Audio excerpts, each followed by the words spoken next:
Dobro večer, četvrtog 22 časot, vreme za emisija vo centar na YouTube. Ja sam vas Kefto, počitani gledači, a vi ste na вистинското место. Зошто? Бидејќи ви јас имаме право да знаеме вистината. Вечерова вистината ќе биде запакувана во 60 на минути интервју со Горан Калоџера. Го снимаме во Риека, повеќе од 10 години, почесен конзул на Македонија во Хрватска. Човек кој можеби најдобро го брани македонскиот јазик, македонскиот идентитет. Денес е 8 декември, денот на Свети Климент. Иако го славиме 24 мај, сметам дека со полно право тоа е една од работите на Никола Груевски, кој секоја сум ја респектирал, бидејќи го воведе денот на Свети Климент како државен празник во Република Македонија. Иако денес го славиме денот на Свети Климент, иако сме бомбардирани овие денови, овие недели, овие месеци, овие години со тие небулозни, штетни бугарски барања, да се откажиме од дел од нашата историја, и на крај сите тие барања ќе завршат во ѓубрето или на сметелиштето на историјата. Сметам дека денес треба да се разговара со некој кој може да даде една драматична патриотска нитка, иако е Хрват, многу подобро Калоѓера ги брани македонските интереси во споредба и со македонските историчари, и со македонските лингвисти, и со Ману, каде што е почесен член, каде што е член на Македонската академија на науките и уметностите. Затоа вечерва 57-58 минути интервју со Горан Калоџера. Останете со нас, одлично интервју, сигурно нема да зажалите. Професор Горан Калоџера, снимаме тука во Риека, Филозофски факултет, долгогодишен декан на Филозофски факултет. И проректор со училишто Речи. И проректор. Сега херој на македонците. Македонците ве доживуваат, ве чувствуваат ко херој, како некој ќе застане на нивна страна, ќе ги спаси, ќе ги одбрани, така натаму и така натаму. Pa, ovo čisto recimo da dopunim ovo vaše. Dakle, ja sam u stvari profesor Filozofskog fakulteta. Ja sam diplomirani profesor jugoslavenskih jezika i književnosti i kao B komparatist. Dakle, ja sam u stvari čovjek koji se bavi sa više književnosti. Do 1991. godine mi smo ovdje u Rijeci imali studij jugoslavenskih jezika i književnosti. Znači, tim 1991. početkom rata mi smo postali kroatistika.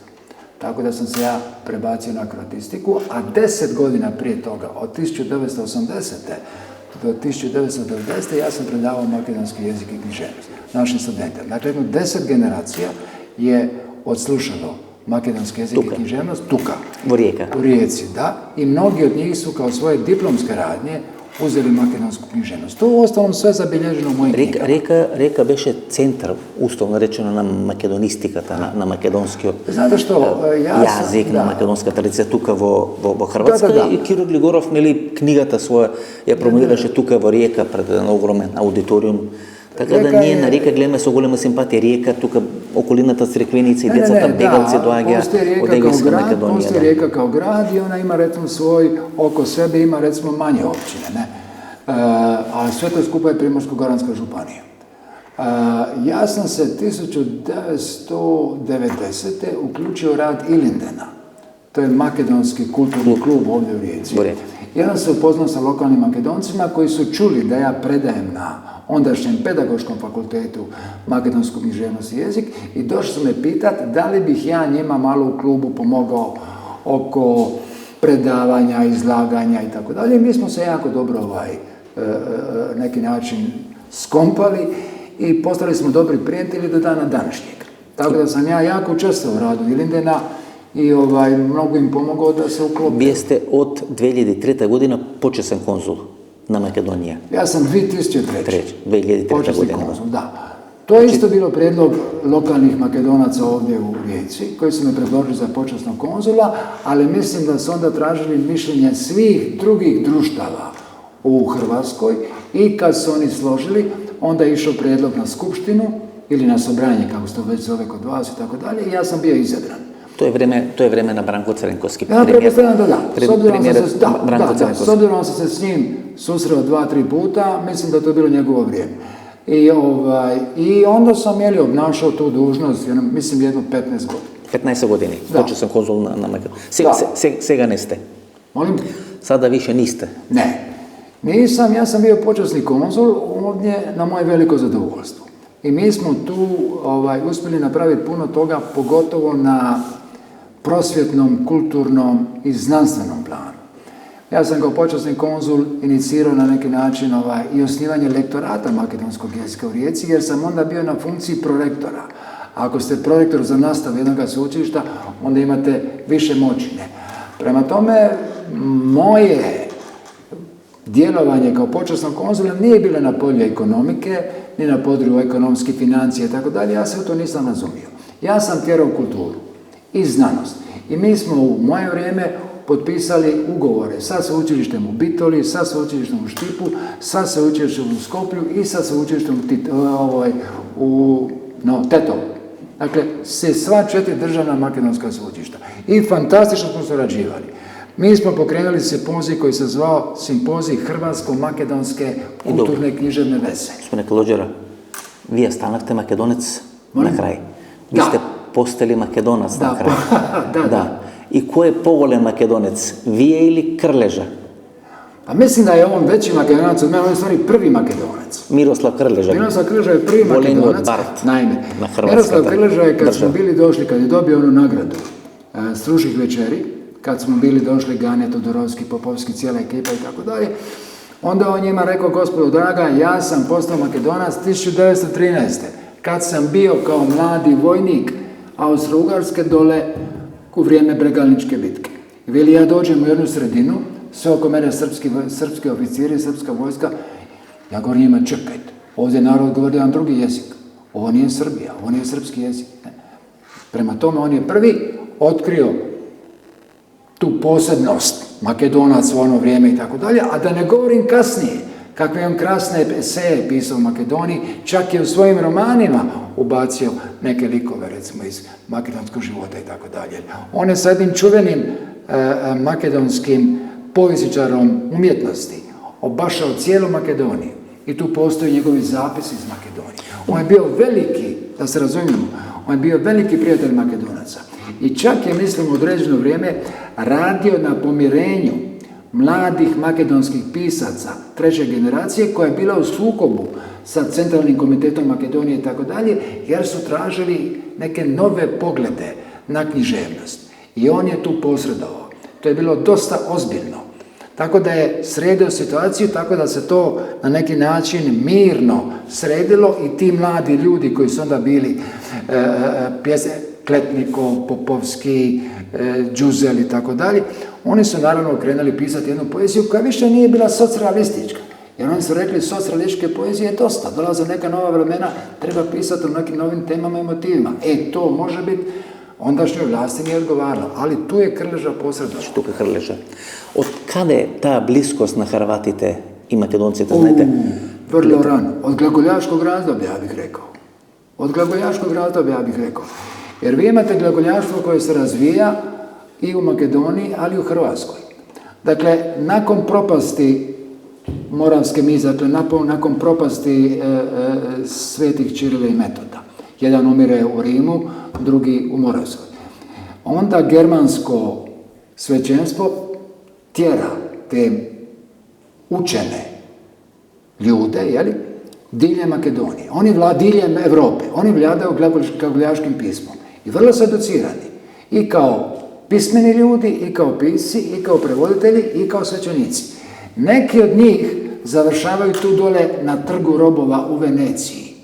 Jedan bizantinski kralj, ne znam koji, kupuje veliki broj njih i naseljava ovdje naše primorje.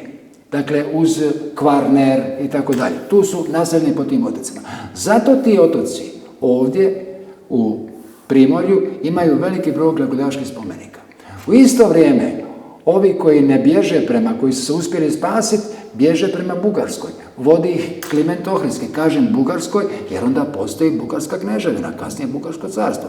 I oni dolaze Borisu na dvor i tako dalje, ne znam da li je bio Boris ili neki drugi vladar, i naravno onda dolazi do onoga prvoga raskola između Klimenta Ohridskog i Bugarskog dvora, jer ne želi raditi na ćirilici, nego se povlači na Ohrid sa svim počasima i stvara školu od 3.500 učenika koji onda šire tu glagoljicu diljem Makedonije, dalje Bugarske, Bosne i tako dalje, Bogumili, Recimo, na primjer, u Bosni također vladaju glagoljice. Gospodine Kalođer, gledajte, Bugarите минатата година.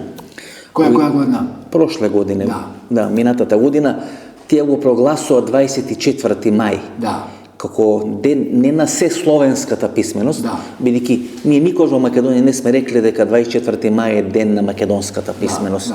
Погледнете го прогласот како дел на бугарската писменост, па реагират Чешка, реагира Словачка, нели, кај што е Моровската мисија на Кирил и на Методи, и ние гледаме пред наши очи како бугарите се обидуват една историја да фалсификуваат, не во однос на Македонија само, туку во однос на цел еден словенски свет. Не сакам о политички теми да влагам. И самиот Владимир Путин велеше дека сушност словенската писменост потекна, тој не вели од Македонија, словенската писменост потекна од македонски земји. Тоа е нели формулација на Владимир Путин. Tako. Postoji, da li je to istina ili ne, ili je to legenda ili ne, stvari postoji da je majka od braće Čirila i Metoda bila jedna od uglednih žena iz roda jednog slavenskog glavešine koji su onda recimo živjeli podno Soluna. Jer vi znate da su stalno bili ratovi između slavenskih plemena i Soluna. Međutim, bile razdoblja mira. U tom razdoblju mira se trgovalo, ženilo i tako dalje. Tako da postoji varijanta da su oni bili njezini sinovi. S druge pak strane, čude se kako brzo Kliment Čiril, kako brzo savladava pismo, kako brzo stvara pismo. Naravno, po njegovom žitoju sjedne i napiše. Nije to bilo tako. On je očito ili se družio kao sin velikaša bizantinskog dvora, on se družio vjerovatno sa tom djecom koji su bili iz tih slavenskih naselja, naučio jezik. Zašto njegov brat kasnije ide kao vojskovođa, odnosno kao namjesnik u jednu pokrajinu gdje žive mahom slovenski Makedonci. Prema tome on tamo isto uči jezik i tako dalje. I sad naravno skupiše sve te elemente i tako dalje, a pošto su bili vični jeziku, pogotovo recimo Sveti Čiril, oni tu stvaraju pismo glagoljicu. Znači glagoljica svoje izvorište ima u Makedoniji. I iz Makedonije preko Bizanta ide naravno gore prema Moravskoj. Iz Moravske se širi po cijelom svijetu. Prema tome, oni nisu ni makedonski, ni bugarski, ni hrvatski, ni srpski, oni su sve slavenski učitelji, tako je najbolje reći. Ali izvorište, ako ćete mene pitati, po meni, pisma je u jednoj od makedonskih ondašnjih, kako se to zvalo, ne znam. Regije. Da. Regije ili kako? Da, ne, to su bile ove teme i tako dalje, ne znam više to. To je tema u Vizantiji. Da, to se vika tema. Da. Prema tome teško, ne može njih prisvajati niko. Da, međutim, znate, gledajte сега бугарите кои никош не биле нели дел на тие словенски племиња кои дошле на Балканскиот или биле на Балканскиот полуостров, туку дошле тамо некаде од руските степи или како се вели средна Русија.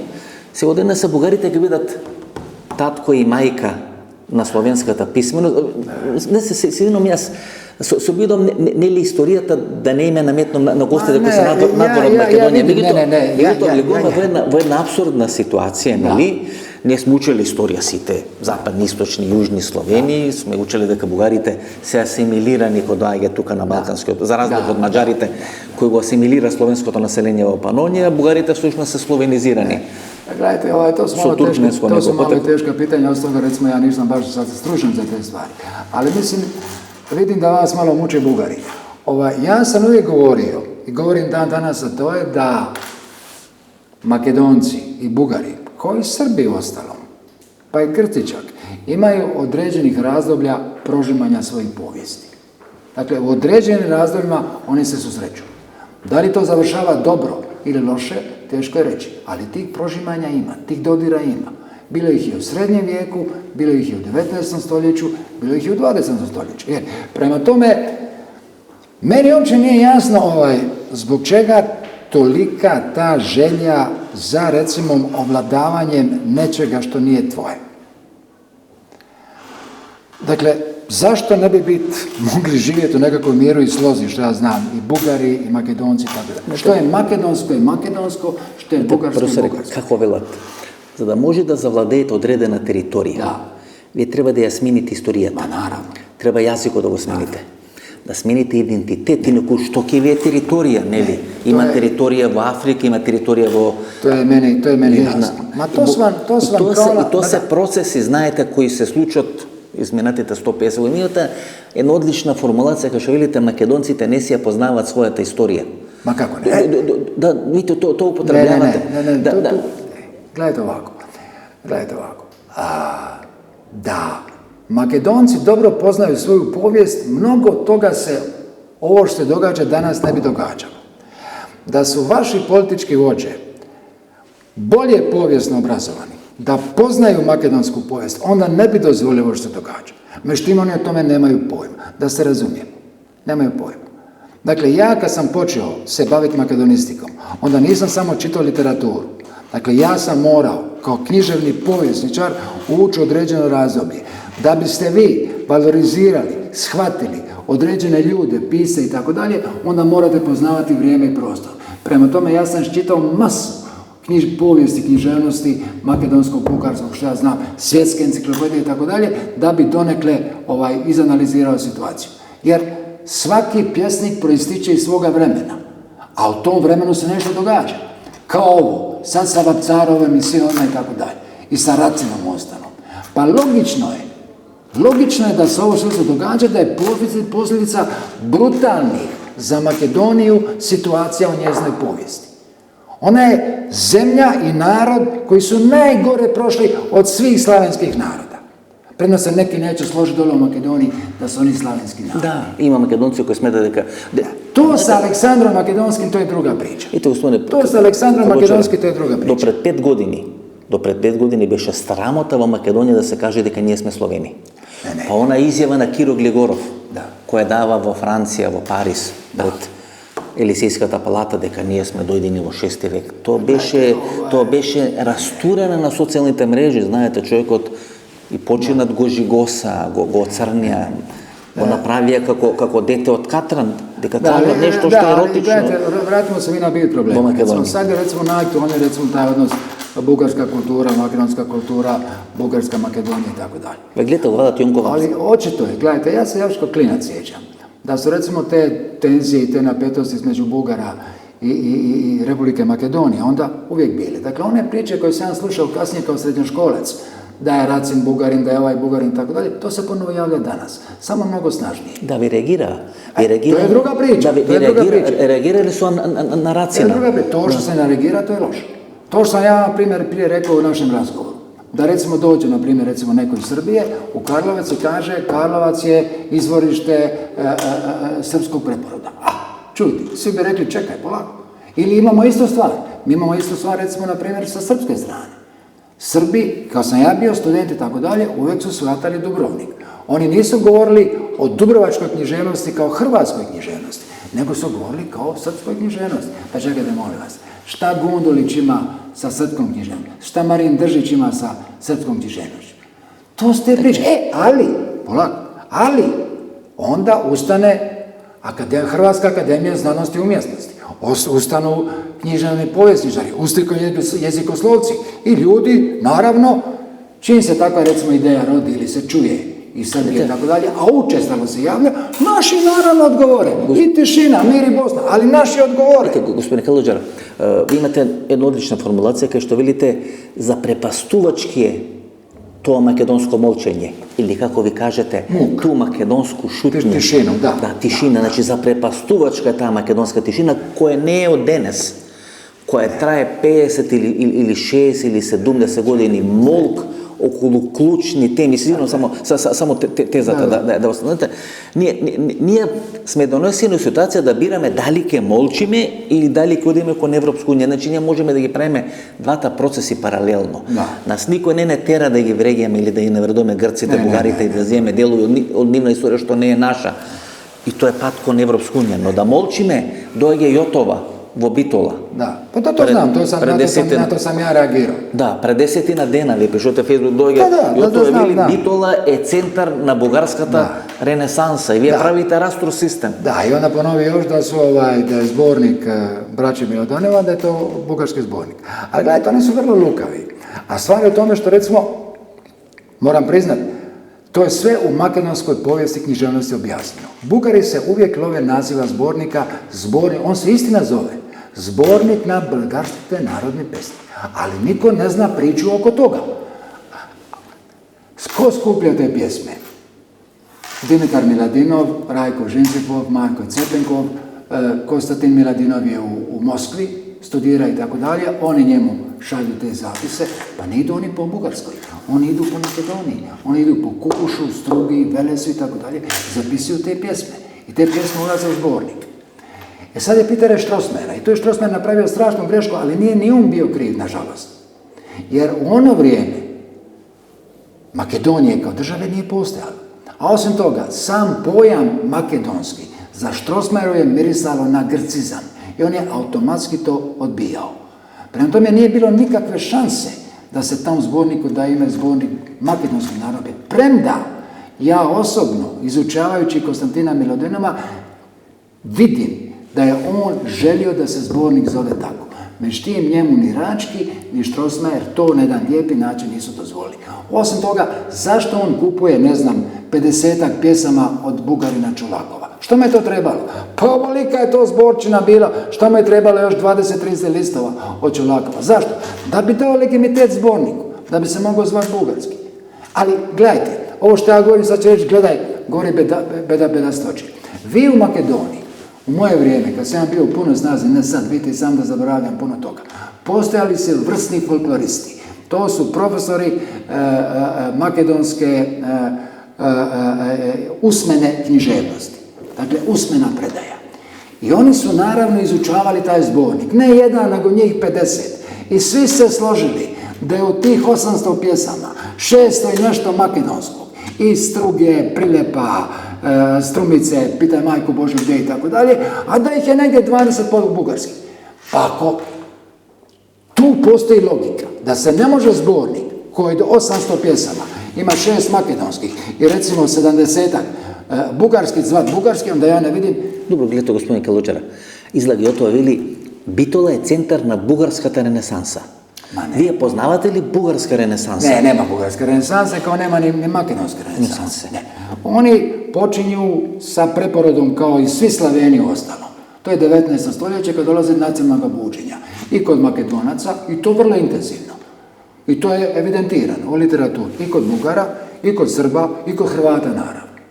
A recimo, na primjer, to vam dolaze do miješanja naroda. Recimo, na primjer, u hrvatskom preporodu imate puno Čeha, imate Grka, imate Stanka Vraz, on je Slovenac, imate Derkosa, koji je Grk. Imate, nekakve Čehe i tako dalje koji su tu bili. Ali svi su se oni uključili hrvatski preporod i pisali su hrvatskim jezikom. Zato u enciklopediji piše Stanko Vraz, hrvatski slovenski pjesnik. To je to. A ovo dole kod vas je druga tendencija. Sve je bugarsko. Sve je bugarsko. Makedonsko nije ništa. I onda, ovo što ste vi sad rekli, a ja ću potvrditi. I onda imate što? Imate tu makedonsku tišinu. Muk. Da vi ga prozvavte Manu, Instituciju za nacionalne istorije. Pa naravno. Da. Pa je zato što ja znam. Makedonski od zato što ja za znam. jazik i taka nata. Zato što ja poznajem ljude u tim institutima. I znam da tamo postoje ljudi koji su pametni. I koji su napisali puno pametnih knjiga. I koji su vrsti stručnjaci za to razdoblje. Što može da im se sluči ako kažat? Ti ne može izgubiti svojite rabotne mjesta. Čekajte, ali to sam ja vas pitao. Pa da. Da li ti ljudi koji su sveučilišni profesori i tako dalje, koji bi mogli dati odgovor na to, vrlo stručno, ja sad neću reći nijedno ime, da ne dovedem bilo koga u nezgodnu situaciju. Ja ih znam 3 koji su bolji od mene. 3. Na Institutu za književnost. 3 koji su bolji od mene. I prema tome oni bi mogli reagirati, jer je sve jasno. Ne reagirati. Postoji tišina, apsolutna tišina, niko ništa ne reagira. Gledajte, сега Jonkov Apcarov. To sam, pardon. Jonkov Apcarov, Racin, to ni se bitni temi. Например, gledajte, oni reagirati na vašата книга за Racin, pa vi doaga dole i pišuat Racin je Bugarin, ima bugarsko poteklo. Ma Racin, Bugarin, ne samo da vam kažem, pa ću govoriti o Racinu. I za Jonkov Apcarov. Da, sad sam malo gubio, ali dobro, skočimo na Racin. Racin sa Bugarima nema ništa. Racin je bio pjesnik koji je odmah od početka bio svjestan sebe kao Makedonca. To se vidi u njegovim pjesmama, u njegovim esejima i tako dalje.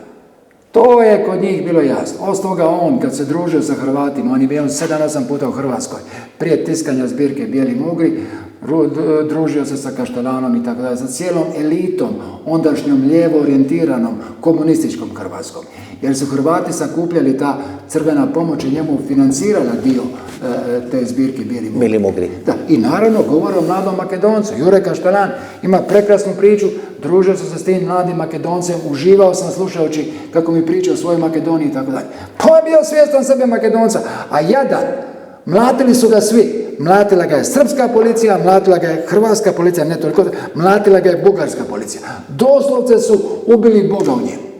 Zato što je uvijek bio dosljedan Makedonac. Kroz cijelo svoje djelo. I to ja pokušavam pokazati. Pa čitajte njegovu poeziju. Tako je. I na srpskom, ali gledajte, zbog toga što je on napisao par pjesama na srpskom. Je li on srpski pisac? Ne. Naravno da nije. Jer je makedonski pisac. Pa vi imate tu situaciju u 19. stoljeću. To što sam vam rekao prije. Ti ljudi, nema standardnog makedonskog jezika. Možeš pisati na nekom dijalektu. Ili možeš pisati na bugarskom, možeš pisati na grčkom. A da ne govorimo da su bile silne škole. Imate te arhiepiskopije, eparhije, onda imate srpske škole i tako dalje i tako dalje. I u 19. stoljeću svi tupe toj mladeži, odnosno mladim ljudima, ovi mu kažu ti si Grk, ovi mu tupe ti si Bugarin, ovi mu tupe ti si Srbin i tako dalje.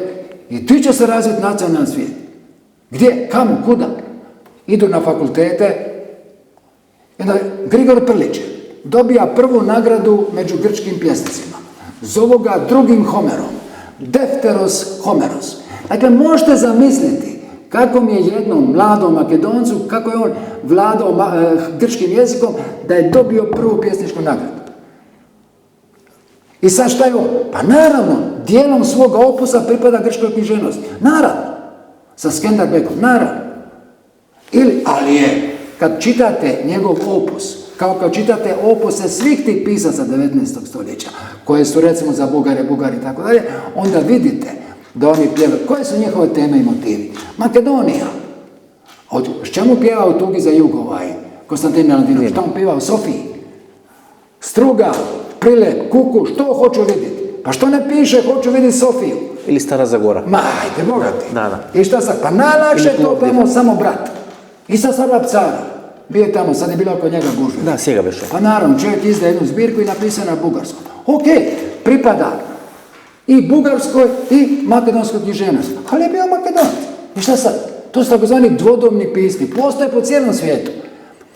Samo Bugari ne postoje. Samo Bugari to ne priznaju. Svi koji su pisali na bugar, sve bi oni to sve sebi. A čekaj, nemoš tako. Dobro, za Racin to je specijalnost. Za Racin imate knjiga, imate Racinovan nagrada, Racinovo priznanje dobijeno. Ima mnogo dilemi kako završava kod traverzi, taka natamo i taka natamo. Vi proučuvate Racin? Pa dobro, proučavao sam njega ja dosta. Meni je najbilo proučavao njega dosta. Ja sam napisao 2 knjige. Ja sam u stvari u jednoj knjizi sakupio sve njegove članke i tekstove koje je objavio u Hrvatskoj. A on je 70% svojih dijela objavio u Hrvatskoj. U hrvatskim časopisima i u Samoboru izdao onu zbirku Bijeli Mugri. Dakle, njemu su Hrvati sve izdavali, što je god htio napisao i tako dalje. Dakle, njega Hrvati dobro poznaju. Ja sam radio anketu među studentima. Racin je najpoznatiji makedonski pjesnik u Hrvatskoj. Svak za Racina zna. Danas znaju za Toše Projevskog. Bog mu da pokoj duši. Ali za Racina su znali svi. I po njegovoj smrći ima puno... A dobro, to su dubioze. To smo sad razgovarali prije razgovor i tako da. Postoje 2 varijante. Čujte, on je bio rekosavan, on je bio toliko izudaran po tim zatvorima, a on to i piše, on to piše jadan tamo, ne? Tako su ga tukli da je oglušio na jedno uho, ne znam koje. Da.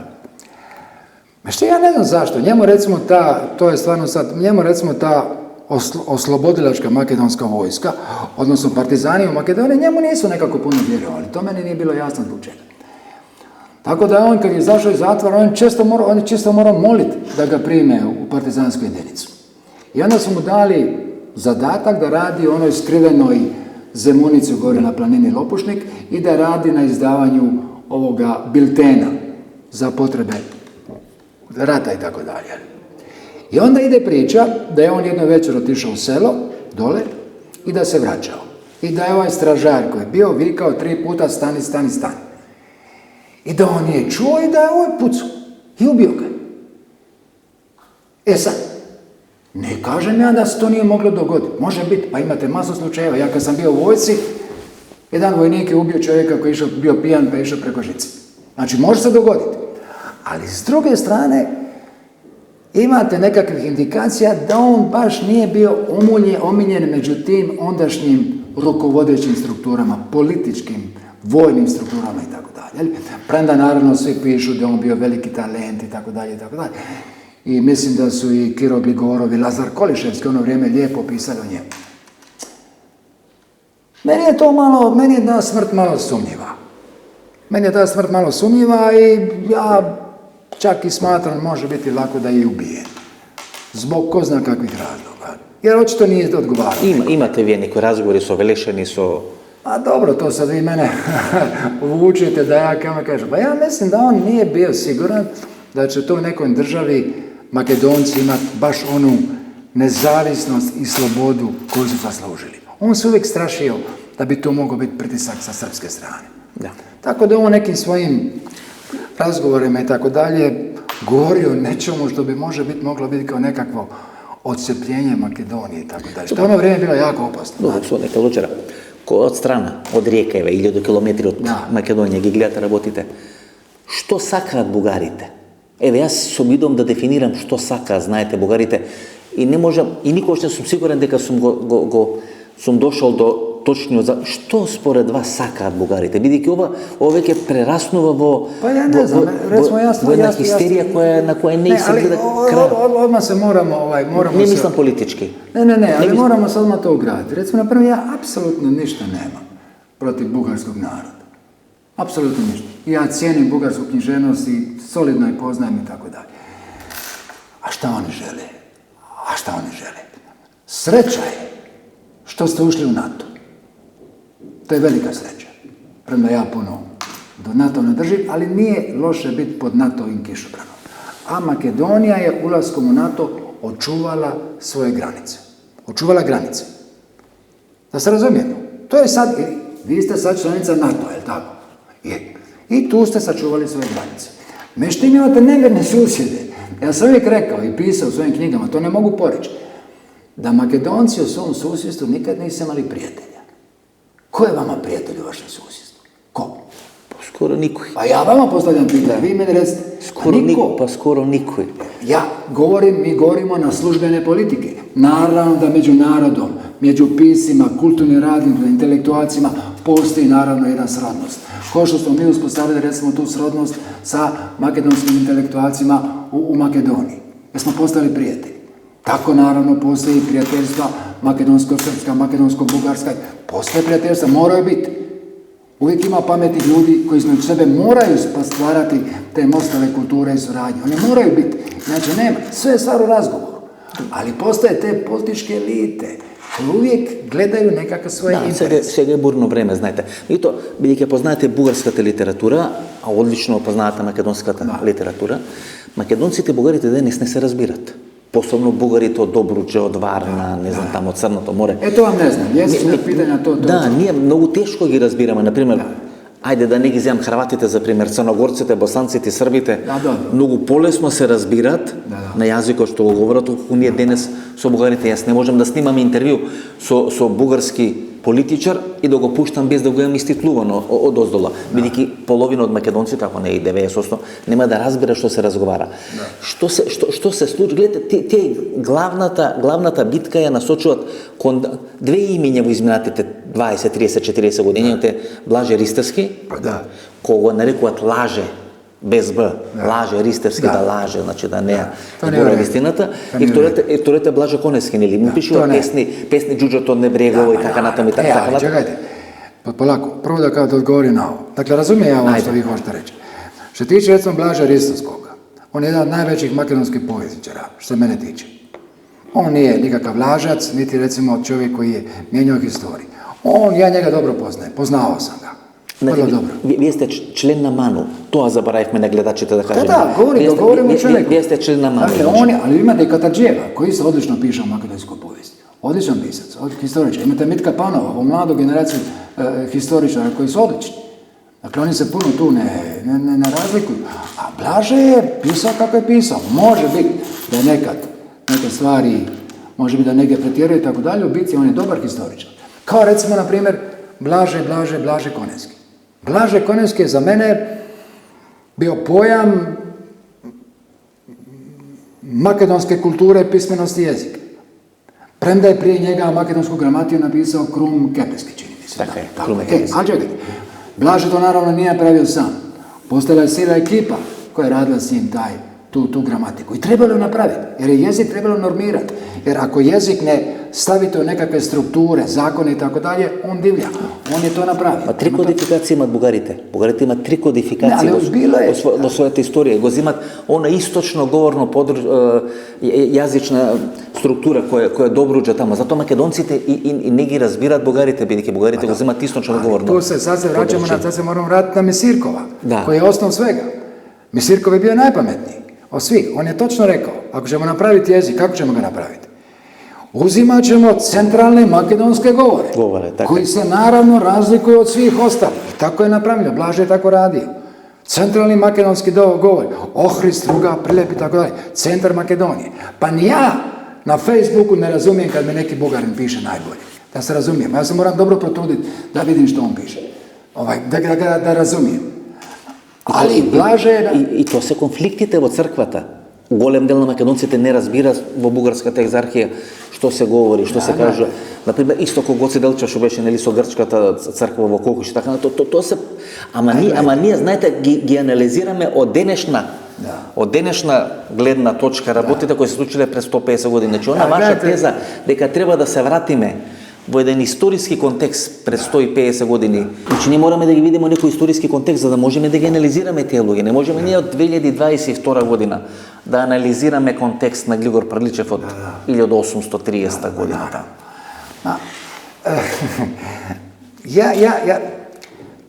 Ono što recimo na primjer u zadnje vrijeme jeste, to je u stvari jedna onako snažna, ja bih rekao, probugarska kampanja u Makedoniji. Dakle, na neki način se želi zatrijeti sve što je makedonsko, želi se izbrisati sve što je makedonsko. Želi se da u stvari na neki način makedonska kultura, književnost, civilizacija, a nakon toga i politika zavlada Makedonijom. Što ja mislim da nije u redu.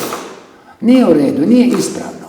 Jer svaki onaj koji poznaje povijest i kulturu makedonskog naroda, onda zna da on postoji od minulih stoljeća, da danas ima, ne danas, da ima već ne znam koliko godina, desetke godina svoj književni jezik, da je na tom književnom jeziku napisana obimna literatura književnih dijela, da su mnogi književnici koji su pisali na tom suvremenom makedonskom jeziku dobili izvanredne nagrade ne samo u Makedoniji, u svijetu, da postoji makedonska drama, da postoji makedonski film i tako dalje i tako dalje. Dakle, postoje dvije zemlje, jedna se zove Bugarska, druga zove Makedonija i gotovo je, nema tu razlika. Gospodine Kolođara, to je nadvor od kontekstut. Rusija, Ukrajina. Isti konflikt. Ma dobro, to sad nećemo, to je van. За да тезата заокружиме. Не постојат украинци, не постои украински јазик. За разлика од Бугарија, тоа земале атомски бомби или не знам, земале крстаречки ракети и уништуваат една држава. Значи, истото го прават бугарите, не го прават со ракети, го прават на еден брутален начин, користики Европска Унија да скршат една држава, што мислам мизерно однесување. Сличен конфликт е од Хрватите и Србите. Србите кои треба да влезат во Европска Унија. Добро, код нас е то благотиња, да. Слични конфликти со срби, босанци, слични конфликти со црквата, србите и црногорци. Мислам, знаете, некој направил побрзо држава, некој направил подоцна држава. Зато е некој паметен био рекол да е Балкан буре барута. Mi se jednostavno ne možemo nikako dogovoriti. Mi jednostavno ne možemo kulturno razgovarati. A ja smatram da je razgovor vrlo bitan. Da razgovarati treba. Da ljudi razgovaraju. Ali ne da razgovaraju kako razgovara ova mješovita bugarsko-makedonska komisija, gdje jedni diktiraju, drugi slušaju. Ne, treba razgovarati sa jasnim uvjerenjima i sa raznim dokazima da svak dokazuje svoje. I da onda dogovorimo neke stvari. Ko Germancите i Poljacite, 60-70 godini postoji ta komisija koja treba da reši neki problem. Јас сум бил против Скопје 2014 година, веќе сум сметал дека сегашната генерација нема право да ја определува историјата на еден народ, на нација, изминатите 2, 3, 5, 10, 15. Исто како што сметам дека сегашната комисија Nema niti istorijski mandat, nema niti civilizacijski mandat da definira procesi koji treba vremето da ги definira. Koji sme jaz i vi ako budeme čelina tako, misle da definirame što je Misirkov, što je Goce Delčev. Ali ja vam ponovno ponavljam isto stvar. Ja sam duboko uvjeren da među makedonskom elitom, ovom intelektualnom elitom, postoje ljudi. Mislite? Da. Koji to mogu dobro odraditi. Ima ih, a ne znam zašto ne javljaju, zašto ih ne odabiru. A što je elita? Ako nema parkos? A elita, to bi nam trebali biti sveučilišni profesori. A što je elita ako nema parkos? Ako nema stav?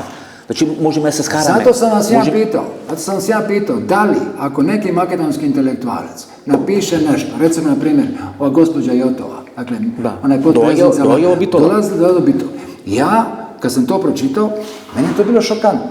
Ne možeš ti doći kao gost u drugu državu, u njen grad i u jednom od njezinih gradova, koji je makedonski, apsolutno i tako dalje, govoriti riječi koje su, blasfemija dođela. Mislim, to ja ne znam. Što na koncu, vidite, niko ne reagira.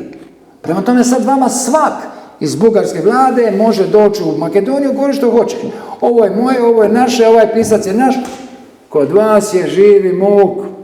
I vi pišujete? I doviđenja. Vi pišujete ga, završujete Facebook statusot. Da. I velite, bijesan sam korist, a to mi ne treba. Pa naravno da mi ne treba. Na kogo ste mu besen kako ris? Ja malce vešam ili makedonsko srpsko. Vidite, me povleklo razgovor, ti продолжавам da razgovorom postavim na srpski. Kao bijesan? Pa bijesan sam općenito na taj razdor koji postoji između dvije države, ne? A više sam, Boga mi, bijesan na Makedonca nego na Bugare, da vam budem iskren, znate. Pa Bugari to go prave to što može. Pa naravno, i dok god mogu.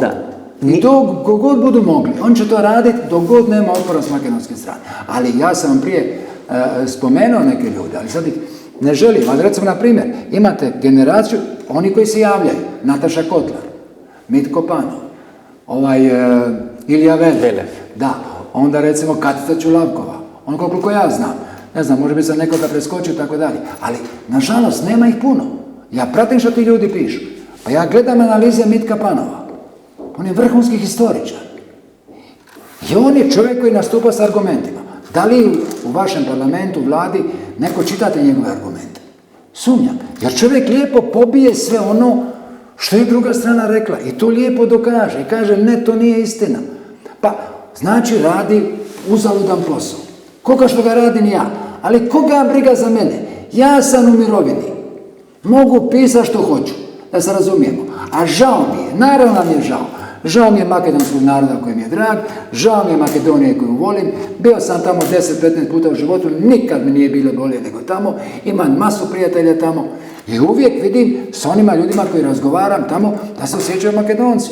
Ja sam razgovarao s masu ljudi koji kažu, ja govorim makedonski, moj otac je govorio makedonski, moj deda je govorio makedonski, pa šta si onda nego Makedonac? Jedan Krleža koji dođe v Bregalnička bitka, to го гледа за 10, za 15 dena, znači ne mu treba 5 godini da...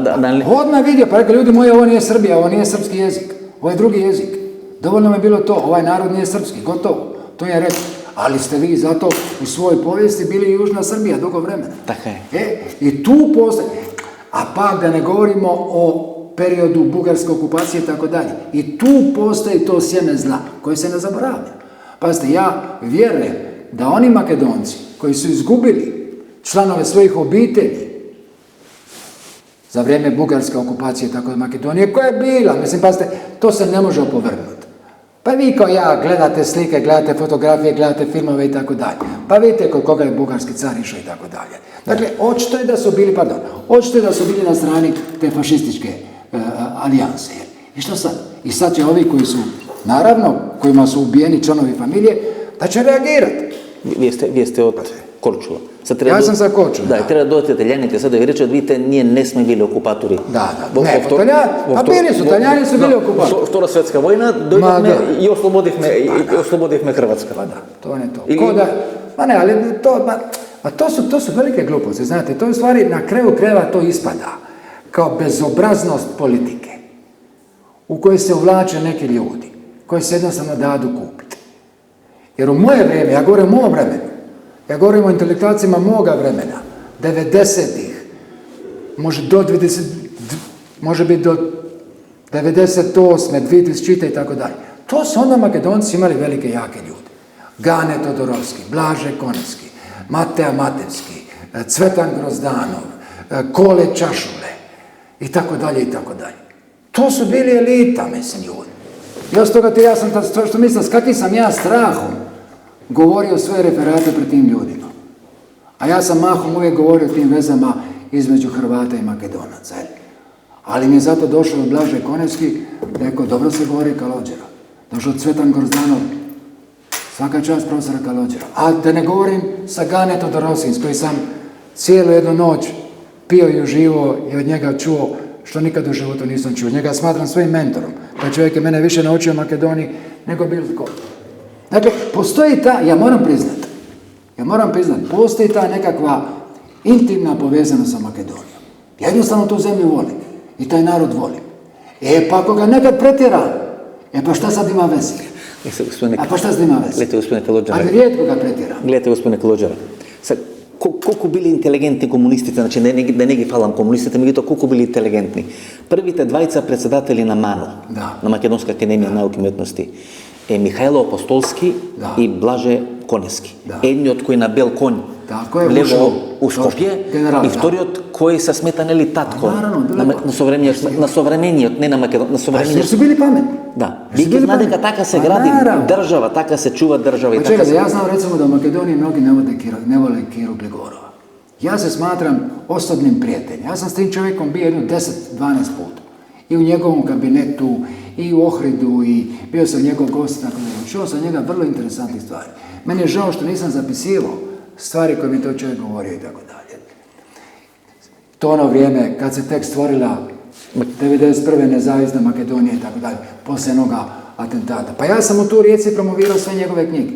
Vjerni Vreminja i Makedonija je sve što imamo i tako dalje. Mi smo bili frendovi. Šta vam meni sve pričaju? Samo se ja zaboravio, imam 72 godine.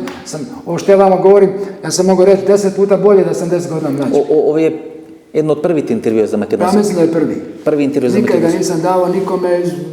И добар избор сте направиле каде ќе го дадете првото интервју. Не, знате што ја не желим да мене некој искориштава за било зашто. Ја ово што вама говорим, овде говорим искрено. Јас доаѓам као пријател. Да, па ја вам говорим исто, ја вам говорим као знансен. Dakle, ја све што govorim na osnovu literature i mojih osobnih spoznaja. I to govorim jer je to tako. Ja sam napisao 33 knjige. Od toga ih je 18 ili 19 makedonistički.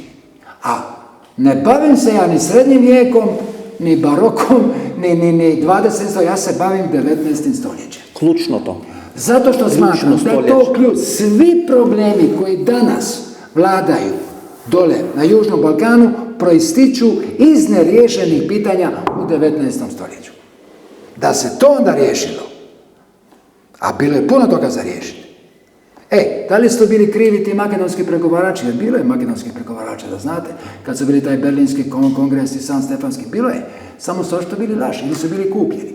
A prema tome, gledajte, svi dobivaju svoje. Crna Gora je kneževina, Srbija kneževina, Bugarska isto kneževina, kasnije poslije kraljevina i tako dalje. Još nešto okolo dole, mislim, ovi grčki dio isto dobivaju neku nezavisnost. Ko ostaje po Turcima? Makedonija. I sad govori, na primjer, aj se ti bunit. Ja sam čitao prepisku. Prepiska recimo nekih hrvatskih pisaca u vrijeme preporoda koji su glasno zagovarali hrvatstvo, Hrvatsko i tako dalje. Austro-ugarska policija je imala evidenciju o njima bolju nego danas imaju sve moguće OZNE, FBI, CIA i tako dalje. Točno se znalo gdje je kod. Čak su i biskupa Strossmayera i moga nekoga dalekog rođaka biskupa Kalođeru iz Splita, on je bio splitski nadbiskup. Isto su ih, ljudi su bili, ne znam, na ladanju, isto su ih pratili. Međutim, i ako si vikao, hoćemo Hrvatsku, živjela Hrvatska, u Austro-Ugarskoj, šta se moglo platiti? 2 forinte kazne ili si sjedio 2 dana u zatvoru i izašao si van. A što bi ti se dogodilo u Makedoniji da si počeo vikat nećemo sultana, sultan done ili onome begu, kako se zove, Dželadin begu dole u Ohridu koji je klao ko blesa, aj reci nešto pri njega. Nema samo da te drugi glavu. Lijepo na trgu, 4 konja i ajde, na 4 komada. I sad se ti u tom vremenu, u toj situaciji, u tom strahu, počni govoriti da je Makedonija Makedonija, da ovo tvoja zemlja i tako dalje. Prpa je to bila, moj prijatelj, i to velika prpa. I zato ih treba razumjeti. I zato uvijek treba reći da nisu bili jednaki povijesni uslovi ni u Srbiji, ni u Bugarskoj, ni u Crnoj Gori, premda su oni naravno borili se svaka čast njihovim ustancima i tako dalje. Ali ovi su ostali. I to su ostali bogati do... Znači nije plakeme greškata na 19. vek. 19. vijek makedonsko pitanje nije riješeno. Со стравични камати. Tako je. Ako беше решено 19. vek, всеки беше... Pazite, vi u 19. stoljeću imate ustanke. Imate Razlovečki, imate Kresnevski, čekajte, imate Ilinden. Imate 3 ustanka makedonskog naroda koji se bori za slobodu protiv Turaka. Imate kod Kresnevskog takav napisan manifest, ustav, to je fantastično. To nijedna demokratska zemlja ne rješava tako odnose u jednoj vojsci i općenito populaciji. Sve je bilo od A do Ž. Ko može, ko ne može, što se ne može i tako dalje. I to je uništeno. I na kraju Ilinden. Lijepo njima kaže Goce Delčev. To se zna. Ljudi moji, to mora biti naša borba. Naš otpor. Nećemo s nikim sa strane. Premda se mora priznati. U Ilindenu je bilo dragovoljaca. I Albanaca, i Srba, i Bošnjaka, i ne znam koga i tako dalje. To je bilo. To su takozvane te miješane brigade, čete kojih je bilo. A kad je bilo gusto, ko je povukao ručnu? Pa niste ni vi ni ja. Zna se ko je povukao. Kad je trebala doći pomoć koja je bila obećana, nije bilo i gotovo. A vi vrlo dobro znate kakav je kaos nastao na samom Ilindena. Pa sela su bila kompletno, to je genocid bio, što su radili Turci. To je 19. stoljeće, jeli? I sad praktički, odnosno kasnije. I sad naravno iz svega toga izađe nam pametan čovjek, krstam i svirkom. I lijepo posloži stvari. I o jeziku, i o zemlji, i tako dalje, i tako dalje. A da ne zaboravim spomenuti Đorđija Puleskog. To je jako, jako bitno. To je moja teorija. Nije makedonska, nije ni bugarska, nego moja. Ovo je jako bitno. Naziv Makedonac se dugo vremena vezivao uz Aleksandra Makedonskog. U Ilindenu, znate, kad ne nastupate kao jedinstven narod, onda je gužva pred golom. I onda Đorđija Puleski lijepo piše svoju makedonsku pesnarku, gdje intenzivno u nekoliko svojih pjesama stalno ubacuje termin Makedonija, zemlja naša, Makedonci, braća, tako dalje, tako dalje.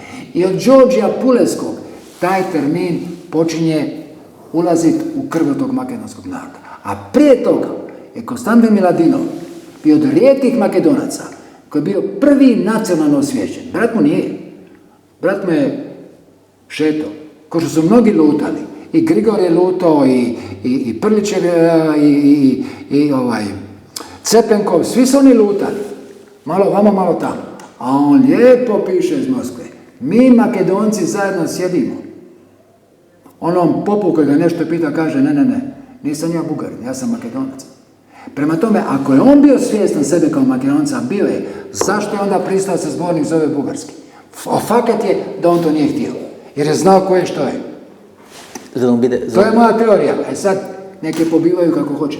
Gospodine Podlođer, hvala mnogo da mi prihvatite na Facebook za prijatelj, vi приятелство за Dobro. Македонците со право ве сакат, со право ве почитуваат. Ово што говорите е мелем за уши и за душа за секој македонец кој се сака својата држава. Зошто не сте повеќе почесен конзул, еве да завршиме? Сметате на политиката? Ja sam bio počasni konzul svojih 15 godina. Mislim da smo odbravili dosta posla, to sam već rekao i tako dalje. Međutim, naravno, kad je došla vlast, mislim da je bio onda premijer, gospodin Zajev, onda je naravno meni jedan zamjenik ministra tu u Rijeci sugerirao da bi ja sad u stvari trebao slijediti tu makedonsku politiku. Sam rekao da nema šanse. A to prvo ja sam rekao, ja nisam političar, ja sam znanstvenik, drugo vi mene ne plaćate. Ni centa niste dali za ovaj konzulat ovdje u Rijeci. Ja ću govoriti ono što hoću.